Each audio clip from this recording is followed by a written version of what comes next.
bata kong bunso, dinala namin sa ospital. Lalapit kami sa kamag-anak. Wala rin naman. Hindi namin alam kung ano gagawin. Mas okay na lang kung magkasakit magulang eh. Kaysa Sana. anak.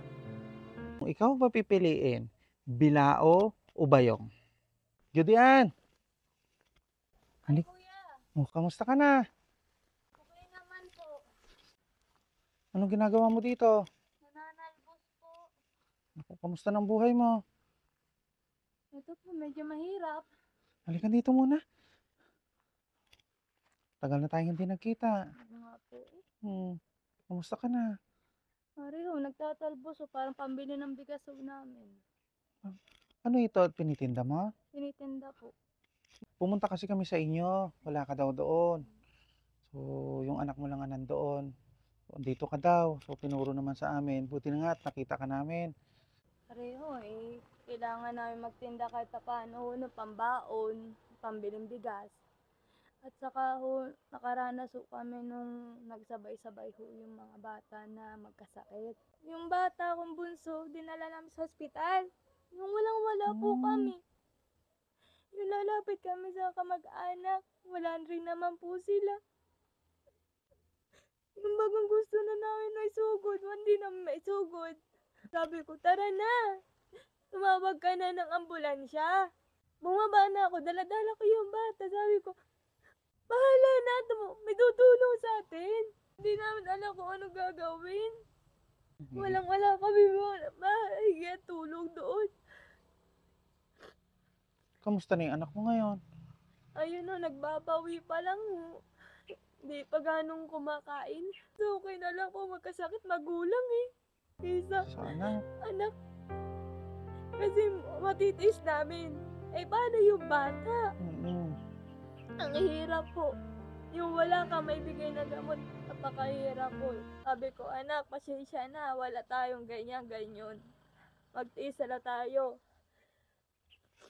Tapos itong mga gulay mo na yan, binibenta mo yan. Binibenta po, may na-order na po sa akin. Magkano naman ang isang tali niyan? 10 lang po. Paano makakasurvive sa pamilya yan? Makabili naman po ng 1 kilong bigas. Kumain ka na ba? Hindi pa rin po eh. Uunahin talaga po ang bata kaysa ho. Nahirapan na ako, wag lang yung mga bata. Meron ako sa inyong ipapapili. Ha? Gusto ko kasi maging masaya ka naman ngayon sa araw na ito. Ngayon, Judian, meron akong ipapapili sa'yo.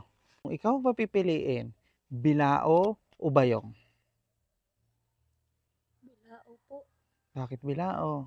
Para po may ilagay ang paninda ko. Sigurado ka.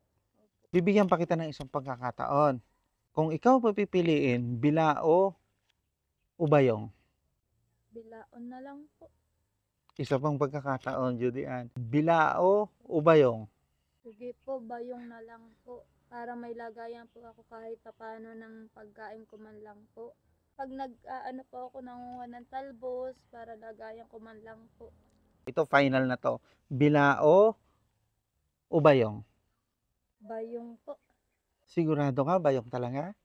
Bayong na lang po. Mag-pray ka muna sa taas. Baka magbago pa yung isip mo. Mag-pray ka kay God. Anong pipiliin mo? Bilao o bayong? Kasi ang bilao, pwede ko pagtinda. Ito namang bayong, pwede ko lagyan ng paninda rin. Baon, lagay ng baonan. Ang hirap kuya. Lahat pwedeng magamit, di ba? Opo. Ramdam ko talaga kuya, bilao. Para po daladala ko na po siya. Bilao talaga. So nag-pray ka kay God. Opo. Dahil bilaong napili mo. Itong bilao ibibigay ko sa'yo. Ngayon na ulit po ako nakatanggap ng ganito. Kasi nag-pray ka sa Diyos, di ba? Hirap na hirap po kami nitong buwan eh. Tapos si Papa, nagampun sa akin. May lihim pa siya sa akin. Nalaman ko lang ako sa mga doon sa bayan. Yung Papa mo, may dama yung kidney niya. Naku. Tinitiis niya lang. Dahil wala rin pera. Opo. anak ko ngayon nagtitis kahit walang baon. Pumasok din agang-aga. Di pa na kahit pumasok din. Ayan, yung munti kong naiabot sa'yo. Sana makatulong ha. Opo, salamat po Kuya Jun. Judy Ann, Salamat po, dumating kayo sa amin. idagdag mo na ito. Sa'yo na rin itong bayong. Nararamdaman ko kasing hirap ng buhay mo. Ayan, Amen. idagdag mo na yun sa iyong pangangailangan ha. Salamat po, Kuya.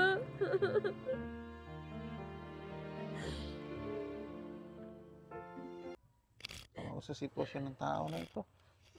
Ay, matindi pala siyang pinagdadaanan. Salamat, Kuya. Mati kayo ulit sa amin.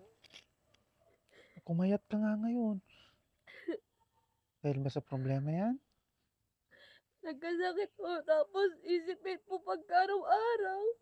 Alam niyo guys, nararamdaman ko yung hirap ni Judy Ann. Judy Ann, dagdag mo na ito sa pangangailangan. Bilhan mo ng gamot yung papa mo ha. Opo. Ayan, ang munting na ibigay namin. Ikaw na ang bahala dyan. Kaya ma'am sir, maraming salamat po sa mga tinutulong niyo rin sa akin. Ito po yon. Sinishare ko po sa mga taong nangangailangan na alam ko talagang kailangan na kailangan nila. Dumaranas yan ng pagsubok sa buhay. Ang anak niya may sakit, ang tatay niya may sakit din. Pati siya, kagagaling lang. Ito siya ngayon, nagtatalbos ng kamote para may pangbenta, pambili ng bigas. Saka yung asawa niya naman, may lagnat pa daw. Ayun, nagko-construction. So, sila talaga yung mga deserve tulungan. Maraming salamat po. Dumating po kayo, may pambili na po kami pagkain sa kabigas. Yung iba po nito, ipupuhunan ko ulit po.